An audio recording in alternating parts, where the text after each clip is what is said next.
So that's the main vocal. Now we're going to look at the backup vocals. Now here's the thing about backup vocals. They're one of the last things you want to worry about, you know. Again, my process, you write the music first, you write the main vocal, and you focus on getting that to fit well with the music. Once you've done all that, then it's a lot easier to figure out where it's appropriate to have background vocals. In this song, I think there's enough examples here, but just remember it's going to be different from song to song. In some cases you might have a lot of background vocals, in some cases you might only have just a few. But it depends on what kind of band you are. I'd say most music you have one main vocalist, and so the backup vocals really are backup vocals. Their pure job, their main role, is to support the main vocals. So you don't want them to be in the spotlight too much. So they're just there to give a little more oomph to certain sections of the song. So you want to be subtle. They're not meant to be noticed. And that's the thing that's kind of tough, is sometimes we can put so much attention on this when the reality is it's going to get turned way down in the mix, and most people probably aren't going to notice it. They might notice if it's gone, but they're not going to notice that it's there because it's so subtle. Now, if you're doing the kind of music where you have multiple vocalists, that's a slightly different scenario. In that case, you're wanting to highlight all the vocalists. You're still probably going to have one primary vocal that's holding the melody, but you might accent the backup vocals more. They might be a little more present. In that kind of music, typically, the music itself is sort of secondary to the vocals because that's what you're trying to highlight. So it all just depends on what kind of music you're doing. So I think the first thing I would show you, when I wrote this song, I had some specific backup parts in mind. I had these woes in mind. So if you remember earlier, I mentioned there's a bit of a gap here. Let's have a listen to this gap between this line and this line. Just know that I'm sorry for you. Okay, so there's kind of a gap there, and it sounds a little awkward on its own, but the reason why I had that is because I knew that I wanted these sort of O's in the background, this oh. I'll go ahead and play what it sounds like together. So here's the complete background woes in context with that section.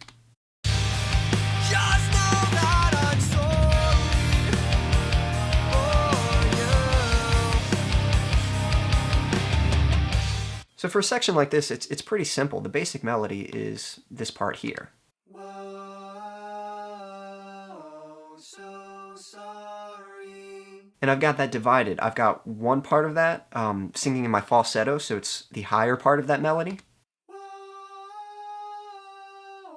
so sorry. And then I've got a little more body singing that an octave lower with my real voice. So sorry. And then to provide a little more tone, I'm doing an interesting harmony here. I don't know the actual name of this. I call this a fifth harmony because if you've seen my harmony video, I'll post a link for that so you can check it out. There's really only two harmony parts, like basic harmony. You've got your melody, and then you go up 2 notes in scale, and that's your high harmony, or you go 2 notes down in scale, and that's your low harmony. And you can take your high harmony and you can move it down an octave and sing it there, or you can take your low harmony and move it up an octave and sing it there. But you're not stuck with just those harmonies. You're basically just building chords, so you can find other notes that might blend in a weird way with your melody. And that's what I like to do with these fifth harmonies. I'll play the harmony part by itself, and I did the same thing. I sang kind of a higher version and then a lower version. Whoa, so sorry. And together you just get this really cool, like, I don't even know how to describe it, but it's a sound that I really like. Whoa, so sorry. I don't know, it's kind of dark sounding and almost a little robotic, if that makes sense. Dark, robotic, I don't know, but I really like the way that kind of harmony sounds. So when I wrote that part, I wrote it in mind with the original melody too, you know? Like that's what my head was hearing. But instead of singing it as one part, I divided it into 2 parts. So in a way, this is almost part of the main melody. You might come up with something melodically that sounds cool, but maybe it's too wordy or it's too much for the single vocalist to do, so you have to divide it up and make it a backup part. Okay, so as for other layers, this layer here, all it is a dub. So this is the same part as the main melody, but they're 2 different performances and they're panned left and right just to give a little more width to the chorus. Well, ignore my warning. Just know that I'm sorry. In the verses, you want the vocal to sound a little more contained, but then in the chorus, you want to open it up and make it sound really big. So here's what the main vocal sounds like without the dub. Well, ignore my warning. Just know know that I'm sorry. And here's what it sounds like with the dub. It's pretty subtle, so you might not notice it unless you're wearing headphones. Well, ignore my warning. Just know that I'm sorry. But yeah, it's just designed to give a little more width to the vocals. Now, depending on your voice, it might sound good to turn it up even more. You might be familiar with this effect being used with Dave Grohl a lot. He doubles his voice a lot, and you get a very specific sound with that. My voice, for whatever reason, just doesn't seem to work very well with that. So I do use the effect, but I make it much more subtle. It's more of something that you feel than you really hear. And then I've got a bass vocal. I like to add a bass vocal whenever I'm doing harmonies, and I typically only have it happen at the chorus just to give a little more oomph. You know, just a little more body to the whole section. And you'll notice that it doesn't come in at first. Like the first line is sang by itself, and then the harmonies and the bass vocal come in just on the last two lines of the phrase. That was something that just took some experimenting. You know, I tried to get it to work with the first phrase, and it just didn't work, so I didn't force it. I cut it out, and I just had it come in on the second time. Well, ignore my warning. Just know that I'm sorry. For you. And the bass vocal, it's just one vocal right up the middle, so it's not panned, it's not stereo like the dubs. The harmony is panned. Now, harmony I was struggling with because any harmony usually sounds really good. So I was trying to decide, do I want to do the high harmony, the low harmony, or both? And I think I tried to do both, and that just didn't work, so I knew I had to settle for one. But I ended up going with the lower harmony. And the reason for that is because our ears usually latch on to the highest note we hear. So I wanted the main melody to really stick out. I didn't want to do a higher harmony because people might sort of interpret that as the melody. That might be what they hear. So by doing the lower harmony, that's a good way to get the benefits of the harmony, you know, having that nice blend with all the voices, but without it getting in the way. So here's the low harmony by itself. Just know that I'm sorry for you. And once again, I've got two takes, and they're panned left and right to give a little bit more width to the song. So yeah, here's what all the vocals sound like together. Well, ignore my warning. Just know that I'm sorry for you.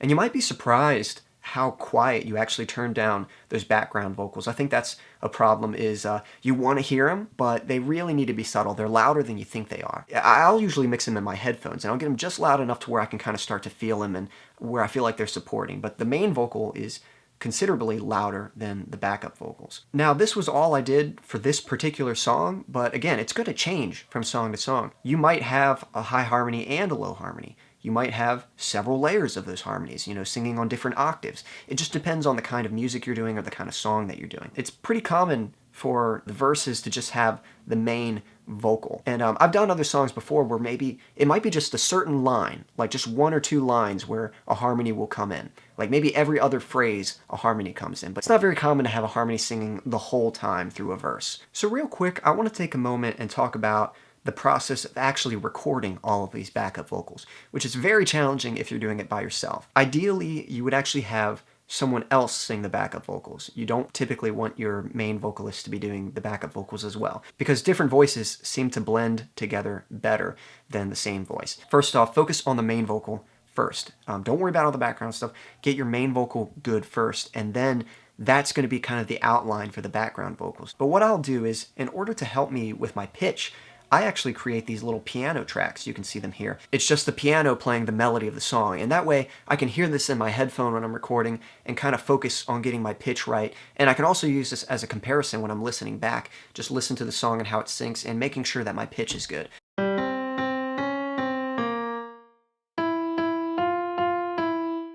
And then I'll do the same thing for all the background vocals. So remember those woes, or the oh, that stuff. So I did one for the main O.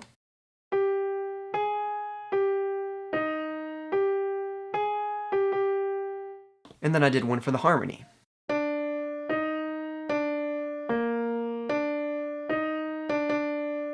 Now, I will say this, since I'm doing vocals by myself, it's very challenging, it's a lot of work, so to save time, I will use pitch correction on my background vocals. I don't like to use pitch correction on my main voice, because auto-tune just kind of, it can take some of the humanity out of the voice and stuff. So I want my pitch to be good, but I want to do it, you know, I want to sing it properly. I don't want to try to fix it in post. But for background vocals, for this kind of music, I sort of view them more as a tool. They're just another instrument. And I actually like using auto-tune on my background vocals because it sort of tightens them, because they move as a unit better. And so it gives you this nice tight supporting element that works really nicely with the main vocal.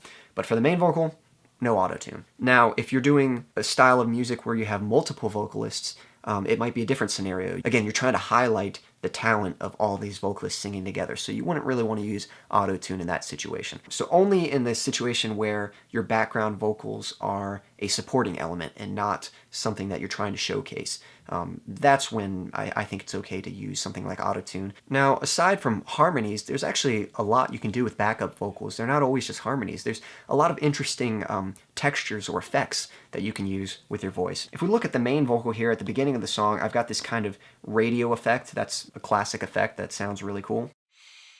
Well, I know you've coped with this loneliness. So that's a good effect if you're trying to add some variety to a certain section of the song, or if you're trying to create this effect of like the song sounding very contained and small, and then you have it kick in with the real voice and full instruments, and that's kind of what's happening here. It sort of sounds sort of small, the first half of the verse, and then it kicks into the full band. Along with this section, I've actually got some whispers happening here. Whispers can be a really cool texture to add. They're going to be very subtle. You're probably not going to notice them unless you're wearing headphones, but yeah, whispers, they kind of sound like this.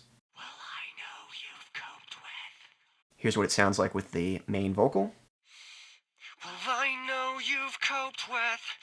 Okay, so since this is metal, there's going to be some background screams and things like that. I remember originally these screams were in sync with more of the lyrics. So, for example, this line here, "But you've been tricked." But you've been tricked. Originally, they were singing that whole phrase. But once I got into the editing phase, I realized it actually sounded better for the main vocal to start, "But you," and then have the rest of the vocals kick in. You think you're okay, but you've been tricked. You can see I've got some edits here.